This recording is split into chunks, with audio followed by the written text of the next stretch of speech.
എല്ലാവർക്കും ഹായ്. ഞാൻ നിങ്ങളുടെ മുന്നിലേക്ക് ആക്ച്വലി എത്തിയിരിക്കുന്നത് CSATൻ്റെ ഒരു പുതിയ ബാച്ചിൻ്റെ ഇൻട്രൊഡക്ഷനെ കുറിച്ച് പറയാനാണ്. അപ്പോൾ സൈലം IAS പുതുതായിട്ട് CSATൻ്റെ ഒരു റെക്കോർഡഡ് ഓൺലൈൻ ബാച്ച് സ്റ്റാർട്ട് ചെയ്യാണ്.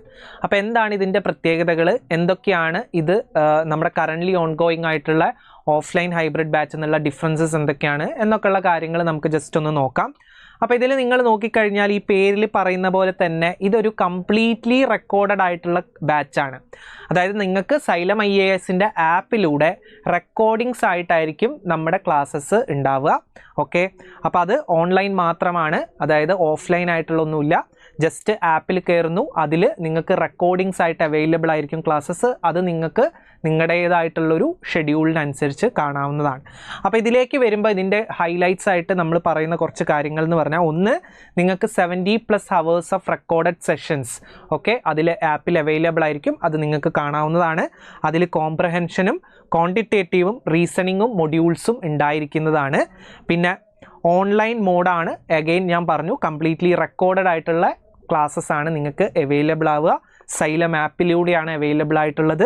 പിന്നെ നമ്മൾ ഓരോ ടോപ്പിക്സ് കഴിയുമ്പോഴും, അപ്പം നമുക്കറിയാം ക്വാണ്ടിറ്റേറ്റീവ് ആൻഡ് റീസണിങ്ങിലേക്ക് വരുമ്പോൾ അറൗണ്ട് ഒരു ടോട്ടൽ ഒരു 30 ടോപ്പിക്സ് ആയിരിക്കും നമ്മൾ ക്ലാസ്സിൽ കവർ ചെയ്യുക, കൂടാണ്ട് കോംപ്രഹെൻഷനും ഉണ്ടാവും. അപ്പോൾ ഈ ഓരോ ടോപ്പിക്കും കംപ്ലീറ്റ് ചെയ്യുമ്പം, ഉദാഹരണത്തിന് നമ്പർ സിസ്റ്റം കംപ്ലീറ്റ് ചെയ്ത് കഴിഞ്ഞാൽ നമ്പർ സിസ്റ്റത്തിൻ്റെ PYQs നമ്മൾ ആ ഒരു മൊമെൻറ്റിൽ തന്നെ, ആ ഒരു ടൈമിൽ തന്നെ ഡിസ്കസ് ചെയ്യും. അതേ ഓർഡറിൽ തന്നെയായിരിക്കും ക്ലാസ്സസ് ഉണ്ടാവുക. അപ്പോൾ നിങ്ങൾ ആ ഓർഡറിൽ ക്ലാസ്സസ് കണ്ട് പോയാൽ മതി. ഓക്കെ, അപ്പോൾ ഇതിൻ്റെ ഒരു ഷെഡ്യൂൾ എന്ന് പറഞ്ഞു കഴിഞ്ഞാൽ ആക്ച്വലി ഇതിനൊരു ഷെഡ്യൂൾ ഇല്ല എന്നുള്ളത് തന്നെയാണ്. കാരണം നമുക്ക് റെക്കോർഡിങ്സ് ആയിട്ട് ക്ലാസ്സസ് അവിടെ അവൈലബിൾ ആയിരിക്കും. അപ്പം നിങ്ങൾക്ക് നിങ്ങളുടേതായിട്ടുള്ള ടൈമിൽ പോയിട്ട് അത് കാണാവുന്നതാണ്. അപ്പം നിങ്ങൾ കറൻ്റ്ലി ഇത് എസ്പെഷ്യലി ഹെൽപ്പ് ചെയ്യുക, നിങ്ങളൊരു വർക്കിംഗ് പ്രൊഫഷണലോ അല്ലെങ്കിൽ നിങ്ങൾ കറൻ്റ്ലി ഒരു പഠിക്കുന്നൊരു കുട്ടിയാണെങ്കിലോ, ലൈക്ക് ഒരു ഡിഗ്രി പോകുന്നൊരു കുട്ടിയാണെങ്കിലോ ഒക്കെ നിങ്ങൾക്ക് ഓഫ്ലൈൻ വന്ന് അറ്റൻഡ് ചെയ്യാനോ അല്ലെങ്കിൽ ലൈവായിട്ട് സെഷൻസ് കാണാനോ നിങ്ങൾക്ക് ചിലപ്പം പറ്റിയെന്ന് വരില്ല. അപ്പോൾ അങ്ങനെയുള്ള ആൾക്കാർക്ക് വേണമെങ്കിൽ ഈ ഒരു ക്ലാസ്, ഈ ഒരു ബാച്ച് ചൂസ് ചെയ്യാവുന്നതാണ്. ഓക്കെ, അപ്പോൾ അതിനകത്തേക്ക് വരുമ്പോൾ നിങ്ങൾക്ക് റെക്കോർഡിങ്സ് ആയിട്ട് അവിടെ ഓരോ ടോപ്പിക്സ് ആയിട്ട് അവൈലബിൾ ആയിരിക്കും. നിങ്ങൾ ആ ഓർഡറിൽ നിങ്ങളുടേതായിട്ടുള്ള ഒരു ഷെഡ്യൂളിൽ കണ്ടുപോയാൽ മാത്രം മതി. അഗെയിൻ ഓരോ ക്ലാസ്സസും നമ്മൾ ഫ്രെയിം ചെയ്തിരിക്കുന്നത് 1 മുതൽ 1.5 മണിക്കൂർ വരെ ആണ് അതിൻ്റെ ഡ്യൂറേഷൻ വരുന്നത്. അപ്പോൾ നമുക്ക് അധികം ടൈമൊന്നുമില്ല, ലൈക്ക് ഒരു 1 hour 1.5 hours മാക്സിമം വരുമ്പോൾ എന്ത് ചെയ്താൽ മതി, നിങ്ങൾ ആ ഒരു ടോപ്പിക്കല്ല ഓരോ വീഡിയോയും ഓരോ ക്ലാസ്സസും നിങ്ങൾക്ക് എന്ത് ചെയ്യാൻ പറ്റും, കംപ്ലീറ്റ് ചെയ്യാൻ പറ്റുന്നതായിരിക്കും. ഓക്കെ, അപ്പോൾ ഇതാണ് ഇതിൻ്റെ ഒരു പ്രത്യേകത. അപ്പോൾ ഇതിൽ നിങ്ങൾ ഓർക്കേണ്ടത്, ഇതിൽ റെക്കോർഡിങ്സ് ക്ലാസ്സസ് മാത്രം അവൈലബിൾ ആയിട്ടുള്ളൊരു ബാച്ചാണ്. ഇതിൽ സെപ്പറേറ്റ് ആയിട്ട് ടെസ്റ്റ് സീരീസ് ഉണ്ടായിരിക്കുന്നതല്ല, അതേപോലെ സെപ്പറേറ്റ് മെൻറ്റർഷിപ്സ് ഉണ്ടായിരിക്കുന്നതല്ല. ജസ്റ്റ് നിങ്ങൾക്ക് ആപ്പിൽ ക്ലാസ് റെക്കോർഡിങ്സ് അവൈലബിൾ ആയിട്ടുണ്ടാവുള്ളൂ. അപ്പോൾ അത് നിങ്ങൾക്ക് പോയിട്ട് ആക്സസ് ചെയ്ത് കാണാവുന്നതാണ് നിങ്ങളുടേതായിട്ടുള്ള ഷെഡ്യൂളിൽ. വേറെ എക്സ്ട്രാ ആയിട്ടുള്ള കാര്യങ്ങളൊന്നും ഇതിൽ ഉണ്ടാവുന്നതല്ല എന്ന് ഓർക്കുക. അപ്പോൾ കറൻ്റ്ലി നമ്മൾ ഓൺഗോയിങ് ആയിട്ടുള്ള ഹൈബ്രിഡ് ബാച്ചിൽ ലൈവായിട്ടും ഓഫ്ലൈനായിട്ടും അറ്റൻഡ് ചെയ്യുന്ന അങ്ങനെയായിരുന്നു നമ്മളെ കറൻ്റ്ലി ഓൺഗോയിങ് ആയിട്ടുള്ള ഹൈബ്രിഡ് ബാച്ച് ഉണ്ടായിരുന്നത്. അപ്പോൾ അതിൽ നമ്മൾ CSATൻ്റെ ടെസ്റ്റ് സീരീസും മെൻറ്റർഷിപ്സും ഡൗട്ട് ക്ലിയറൻസ് സെഷൻസും എല്ലാം ഇൻക്ലൂഡഡ് ആണ്. പക്ഷേ ഇതെന്ന് പറഞ്ഞാൽ നിങ്ങൾക്ക് ക്ലാസ് റെക്കോർഡിങ്സ് ആയിട്ട് കാണാൻ പറ്റും എന്നുള്ള ഇതാണ്. ആപ്പിൽ പോയി കഴിഞ്ഞാൽ നിങ്ങൾക്ക് ക്ലാസ് റെക്കോർഡിങ്സ് ആയിട്ട് കാണാൻ പറ്റും. ഓക്കെ, ഇനി എന്നെക്കുറിച്ച് പറയുകയാണെങ്കിൽ ഓൾറെഡി നിങ്ങൾക്ക് അറിയുണ്ടാവും, കുറേ പേർക്ക് അറിയുണ്ടാവും. എൻ്റെ പേര് ജസിൻ എന്നാണ്. അപ്പം ഞാനായിരിക്കും നിങ്ങളുടെ ഞാനാണ് നിങ്ങൾക്ക് CSAT എടുക്കുന്നത്. അപ്പം ഞാൻ കോളേജ് ഓഫ് എഞ്ചിനീയറിംഗ് ട്രിവാൻഡ്രത്തിൽ ആണ് പഠിച്ചത്. ഞാൻ സിവിൽ എഞ്ചിനീയറിംഗ് ആയിരുന്നു പഠിച്ചത്. അതിനുശേഷം കുറച്ചു കാലം വർക്കൊക്കെ ചെയ്തായിരുന്നു. അതിനുശേഷമാണ് ഞാൻ ഈ ഒരു UPSC, എൻ്റെ പഴയ ഒരു ആഗ്രഹമായിട്ടുള്ള UPSCയിലേക്ക് വരുന്നതും. അങ്ങനെ ആദ്യം ഞാനൊരു സ്റ്റുഡൻ്റ് ആയിരുന്നു, ആസ്പിരൻ്റ് ആയിരുന്നു. അതിനുശേഷമാണ് ഞാൻ ഒരു ടീച്ചിങ് ഫീൽഡിലേക്ക്, CSATൻ്റെ ടീച്ചിങ് ഫീൽഡിലേക്ക് വരുന്നത്. കറൻ്റ്ലി ഞാൻ ആസ്പിരൻ്റ് തന്നെയാണ്, ഞാൻ പഠിക്കുന്നുണ്ട്, അതിൻ്റെ കൂടെയാണ് CSAT പഠിപ്പിക്കുന്നത്. ഇനി വളരെ കുറച്ച് കാലം തൊട്ട് തന്നെ എനിക്ക് എൻ്റെ കുറച്ച് സ്റ്റുഡൻസും അതേപോലെ തന്നെ എൻ്റെ മെറ്റീരിയൽസും അല്ലാത്ത ക്ലാസ്സൊക്കെ ഫോളോ ചെയ്തിട്ടുള്ള ആൾക്കാർക്ക് കുറേ പേർക്ക് സർവീസിൽ കയറാൻ പറ്റിയിട്ടുണ്ട്. ഒരുപാട് പേർക്ക് CSAT ക്ലിയർ ചെയ്യാൻ പറ്റാറുണ്ട്. അപ്പോൾ അതിൽ കുറച്ച് പേര് തന്ന ടെസ്റ്റിമോണിയൽസ് ആണിത്.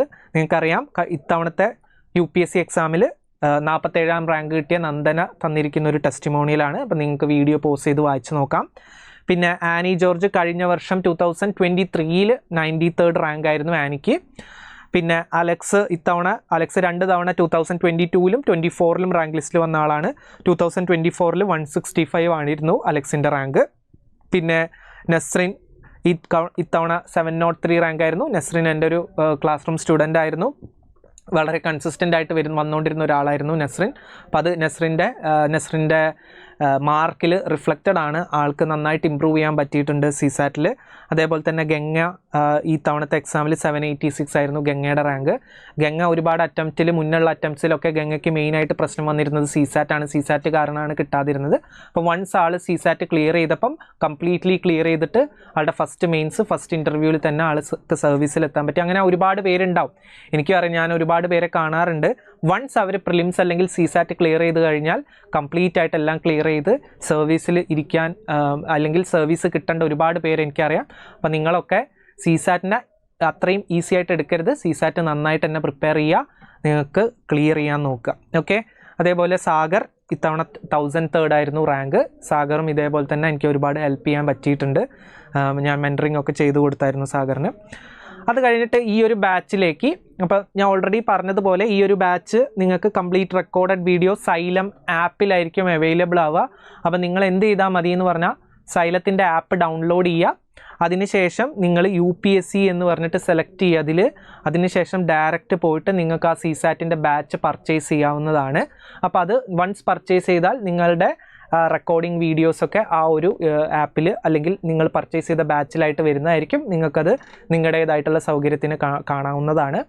അല്ലെങ്കിൽ ഈ ഒരു വീഡിയോയുടെ താഴെ ഡിസ്ക്രിപ്ഷനിൽ ഒരു ലിങ്ക് ഉണ്ടായിരിക്കും, അല്ലെങ്കിൽ നമ്മുടെ കമൻറ്റിൽ പിൻ ചെയ്ത് വെച്ചിട്ടുണ്ടാവും ലിങ്ക്. ആ ലിങ്ക് വഴി ക്ലിക്ക് ചെയ്താലും നിങ്ങൾക്ക് നേരെ ആപ്പിലേക്കുള്ള പർച്ചേസ് ലിങ്കിലേക്ക് പോകുന്നതായിരിക്കും. അപ്പോൾ ഒന്നെങ്കിൽ നിങ്ങൾക്ക് അങ്ങനെ പർച്ചേസ് ചെയ്യാവുന്നതാണ്. അപ്പോൾ എല്ലാവർക്കും ഓൾ ദ വെരി ബെസ്റ്റ്. അപ്പം നിങ്ങൾ താല്പര്യമുള്ള ആൾക്കാർ, നിങ്ങൾക്ക് ഈ ഒരു റെക്കോർഡിങ്സ് കാണുന്നതാണ് അല്ലെങ്കിൽ റെക്കോർഡിങ്സ് കണ്ട് പഠിക്കുന്നതാണ് ഓക്കെ ആയിട്ട് തോന്നുന്നതെങ്കിൽ നിങ്ങൾക്ക് എന്ത് ചെയ്യാം, ഈ ഒരു ബാച്ച് പർച്ചേസ് ചെയ്യാവുന്നതാണ്. അപ്പോൾ ഓക്കെ. അപ്പോൾ എല്ലാവർക്കും once again all the very best. നന്നായിട്ട് പഠിക്കുക. നെക്സ്റ്റ് ഇയർ 2026 എല്ലാവരും പ്രിലിംസ് പാസ്സാവട്ടെ, എല്ലാവരും ക്ലിയർ ചെയ്യട്ടെ. ഓക്കെ, ശരി.